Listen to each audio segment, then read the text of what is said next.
আজকে সেরা খবর, অমিত শাহের হাত ধরে মমতা বন্দ্যোপাধ্যায় ভারতীয় জনতা পার্টিতে যোগদান করলেন এবং তিনি পুনরায় পশ্চিমবঙ্গের মুখ্যমন্ত্রী হিসেবে শপথ গ্রহণ করলেন। টিএমসির পর এবারে বিজেপিতে যোগদান করে তাকে আবার পুনরায় মুখ্যমন্ত্রী হিসেবে নির্বাচিত করা হলো।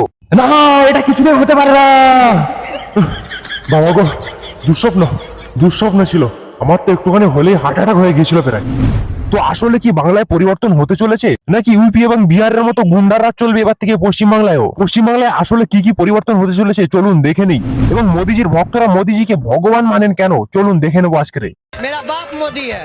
आपका बाप जो देश के लिए इतना काम किया है, नस फाड़ देंगे अभी हम, नस काट लेंगे मोदी के लिए हम। मोदी मेरी गाड़ी माले में वोट मोदी दूंगा, ये मेरा वादा है। मोदी मोदी चाहिए मोदी। इस देश में जो आज हम खड़े हैं, क्यों खड़े हैं?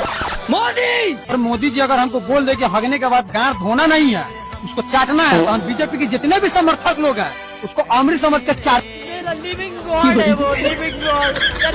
दर्शन हुआ उनका, दर्शन हुआ। তো ভিডিও শুরু করার আগে আমাদের শুভেন্দু বাবু, আমাদের নতুন সিএম, তাকে অনেক অনেক অভিনন্দন। তো আমাদের নতুন সিএম শুভেন্দু বাবু আগে কিন্তু একজন চোর দলের সদস্য ছিলেন बीजेपी हटाओ। এবং চুরি করার পরে ইডির ভয়ে তিনি ওয়াশিং মেশিন পার্টিতে যোগদান করেন। शुभेंदु अधिकारी ईडी से बचाओ। बच गए। मोदी वॉशिंग पाउडर जो हर भ्रष्टाचारी नेता को सिर्फ एक रेड में साफ करे। थैंक यू मोदी जी, आपने मेरा भ्रष्टाचार छुपाकर मुझे ईडी से बचाया और अब सीएम भी बनाया। আমাদের পশ্চিমবঙ্গের মুখ্যমন্ত্রী শুভেন্দু অধিকারী, তিনি একমাত্র সিএম যার ঘুষ নেওয়ার রেকর্ডিং ভিডিও আছে।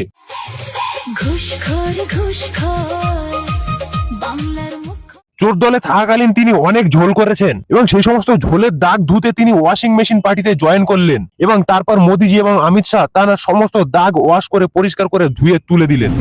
ধর্মের নাম করে বাংলার জনগণের ব্রেন এমন ভাবে ওয়াশ করে দিল তিনি, বাংলার বেশিরভাগ লোক অন্ধ হয়ে গিয়েছে এবং তার আগেকার গুণগুলো সব ভুলে গিয়েছে। এবং এসব ছাড়াও এইরকম কিছু কাকিমাদের জন্য এনার মতো অযোগ্য ব্যক্তি আজ ওয়েস্ট বেঙ্গলের সিএম। দেখ, এনাকে নিয়ে আর বেশি কিছু বলবো না, শপথ গ্রহণ করেছেন তিনি। চাইবো যে চুরি করার অভ্যেসটা ছেড়ে দিয়ে এখন ভালো মতো কাজ করুক এবং বাংলার উন্নয়ন করুক। নেক্সট, অন্ধভক্তদের ভগবান মোদি। আমরা মোদিজিকে ভোট দিয়েছি হিন্দুত্ব রক্ষা করার জন্য। আপনারা শুধু নেতা নন, আমাদের ভারতবর্ষ এবং পশ্চিমবঙ্গের হিন্দুদের ভগবান। আমরা নতুন করে ভগবান পেয়েছি। এদের সমস্যা হলো এরা যাকে তাকে ভগবান বানিয়ে ফেলে এবং আসলে সত্যিকারের ভগবান কি এরা আসলে জানে না। এরা এতটাই ব্রেন ওয়াশ হয়ে গিয়েছে যে কেউ বলছে যে মোদি রামের চেয়েও বেশি বড় ভগবান, মানে রামজির চেয়েও আরো বড় ভগবান হচ্ছে মোদি। उससे भी बड़ा है, हम उनसे भी बड़ा कहेंगे। जो भगवान राम से भी इसलिए बड़ा कि कर्म कर रहे हैं, अभी उनसे कम नहीं कर्म कर। এখানে কিছু ভক্তদের দেখো, এরা হচ্ছে গিয়ে টপ লেভেলের অন্ধভক্ত। এরা মোদিজিকে বাপ বানিয়ে নিয়েছে।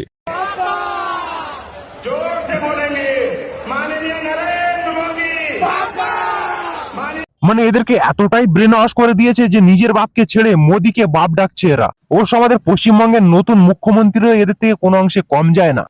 মোদির বাচ্চা আমরা, মোদির বাচ্চা আমরা।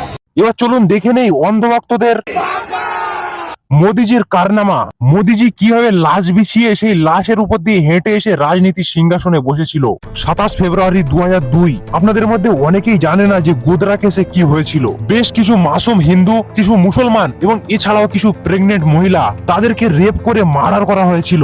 যেখানে কোনো অফিসারই এই কেসকে সলভ করতে চাইছিল না, কেউ প্রমাণ দিতে চাইছিল না, কেউ সাক্ষী দিতে চাইছিল না, শুধুমাত্র একজন পুলিশ অফিসার ছাড়া। এবং তানাকেই শেষ পর্যন্ত যাবজ্জীবনের জন্য কারাদণ্ড দেওয়া হয়। 2011 সালে আইপিএস অফিসার সঞ্জীব ভাট মোদিজির বিরুদ্ধে কোর্টে একটা এফিডেভিট জমা করেন। তো এই আইপিএস অফিসার তার এফিডেভিটের ডকুমেন্টের মধ্যে মোদিজির বিরুদ্ধে আরোপ লাগায় যে দাঙ্গা হওয়ার ঠিক আগেই মোদিজি একটা মিটিং ডেকেছিল এবং সেখানে তিনি বলেছিল ভিকটিমদের বডিগুলো গোদরায় আনতে। তারপর সেই ভিকটিমদের বডিকে নিয়ে একটা র্যালি বার করা হয়। মানে এখানে বুঝতে পারছো যে কিরকম রাজনীতি চলছিল। সেই সময় এই আইপিএস অফিসার মোদিজিকে কিন্তু সাবধানও করেছিল যে আপনার এই সিদ্ধান্ত কিন্তু চরম অশান্তিতে পরিণত হতে পারে। এবং সেই সিক্রেট মিটিং এর ফলে মোদিজি সমস্ত পুলিশদেরকে বলে দিয়েছিল যে পরিস্থিতি যতই খারাপ হোক, যাই হয়ে যাক, তোমরা কোনো অ্যাকশন নেবে না এবং হিন্দুদের মধ্যে যে রাগ রয়েছে সেটাকে বার করতে দাও। এবং এই কারণে এই দাঙ্গার সময় পুলিশ নিজের পায়ের উপরে পা তুলে বসেছিল। এই সমস্ত আরোপগুলো আইপিএস অফিসার সঞ্জীব ভাটের এফিডেভিটের মধ্যে ছিল। প্রেগনেন্ট মহিলাদেরকে রেপ করে তাদেরকে কেটে ফেলা হয়েছিল এবং শিশু বাচ্চাদেরকে দাবিয়ে দাবিয়ে মারা হয়েছিল এবং কিছু লোককে তো ঘরের মধ্যে দিয়ে আগুন লাগিয়ে তাদেরকে মেরে দেওয়া হয়েছিল। রিপোর্ট অনুযায়ী 1200-রও বেশি এমন লোকদেরকে মারা হয়েছিল যাদের এই গোদরা কেসের সঙ্গে কোনো সম্পর্ক সম্পর্কই ছিল না। নানাবতী মেহতার রিপোর্ট অনুযায়ী এই সমস্ত কেসের মধ্যে মোদিজির কোনো সম্পর্কই ছিল না। নানাবতীর যে জজ ছিল সে টপ লেভেলের কারাপ্টেড ছিল। এ সেই জজ ছিল যে কিনা বাবু বাজরাঙ্গিকে বেল দিয়েছিল। বাবু বাজরাঙ্গির একটা ভিডিও পাওয়া যায় যেখানে সে পরিষ্কার বলছে যে সে মহিলাদেরকে রেপ করে তাদেরকে মেরেছে এবং বাচ্চাদেরকে নির্যাতন করে মেরেছে। সঞ্জীব বাট যখন এই সমস্ত কেসকে কোর্টে দেয় তখন তানার উপর 15-20 বছর আগেকার পুরনো কেস খুলে দেওয়া হয় এবং তানাকে তানার চাকরি থেকেও সাসপেন্ড করে দেওয়া হয়। 2014 সালের পরে তানাকে চাকরি থেকে পুরোপুরিভাবে সরিয়ে দেওয়া হয় এবং বিনা কারণে তিনি আজও জেলে পড়ে পড়ছে। এবং অন্যদিকে যারা মহিলাদেরকে রেপ করেছিল, মার্ডার করেছিল, যারা এই হত্যাকাণ্ডের পিছনের আসল ভিকটিম, তারা কিন্তু অনেক আগেই বেল পেয়ে গিয়েছে এবং তারা জেলের বাইরে ঘুরে বেড়াচ্ছে এখনো। যে লাশের বন্যা বইয়ে তাদের উপর দিয়ে হেঁটে এসে রাজনীতি সিংহাসনে বসেছিল, আর একে তোমরা ভগবান বলছো, ভগবান বলে বাংলায় এনেছো তোমরা একে। আমি তো জানি ভগবান এরকম হয় না, ভগবান কেন ইয়ে রাবণ হওয়ারও যোগ্য না।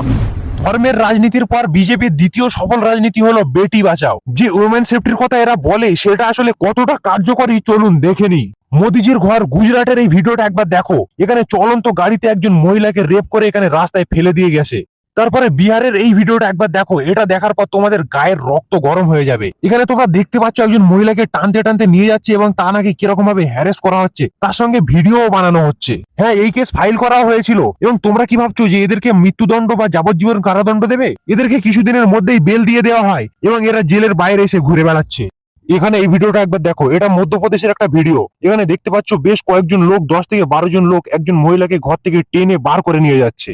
এনসিআরবি ডাটা অনুযায়ী 2014 থেকে 2024 সাল পর্যন্ত, মানে আমাদের বিশ্বগুরু আমাদের মোদিজির রাজত্বকাল, এখানে এই ক্রাইম রেট বেড়েই চলেছে, কমার কোনো নামই নিচ্ছে না। সুপ্রিম কোর্ট এবং হাইকোর্টের টোটাল কেস মিলিয়ে 4 মিলিয়নেরও বেশি কেস পেন্ডিং এ পড়ে রয়েছে, যার কোনো সলিউশন বার হচ্ছে না। আর আমাদের মোদিজি এবং শুভেন্দুবাবু কি বলে, हर केस की फाइल खुलेगी, हर रैप केस की फाइलें खुलेगी, हर घोटाले, हर करप्शन और बेटियों के साथ हुए हर अन्याय।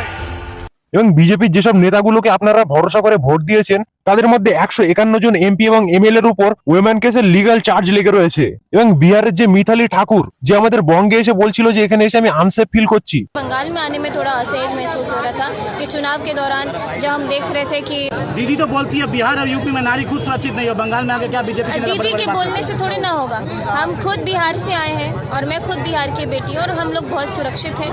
সেই বিহারের অবস্থা একবার দেখো। ইলেকশনের পরেই একজন বাচ্চা মেয়েকে ধর্ষণ করে রাস্তায় নোংরার মধ্যে ফেলে দিয়ে গেছে। আবার এদের মুখে বড় বড় বাতেলা, মানায় না, মানায় না। এখানে এই ভিডিওটা একবার দেখো। এটা উত্তরপ্রদেশের মির্জাপুরের ভিডিও। একজন মহিলা জার্নালিস্ট যে কিনা সরকারের নাকামিগুলোকে তুলে ধরতো, তার অবস্থা একবার দেখো। আর হ্যাঁ, এটা কিন্তু উত্তরপ্রদেশের ভিডিও যেখানে ইয়োগীজির গভর্নমেন্ট, একটা কিছু হলেই বুলডোজার চলে। ওখানে একটার পর একটা কেস ঘটেই চলেছে। আমার প্রশ্ন এখানে ইয়োগীজির কাছে যে এইসব ব্যাপারে তারা বুলডোজার কেন চলে না? বুলডোজারের তেল শেষ হয়ে যায় নাকি ভারতীয় জনতা পার্টি ধর্ষক ছাড়া চলে না? এরা নিজের রাজ্য সামলাতে পারছে না, আবার বাংলায় এসে ওমেন সেফটির কথা বলে।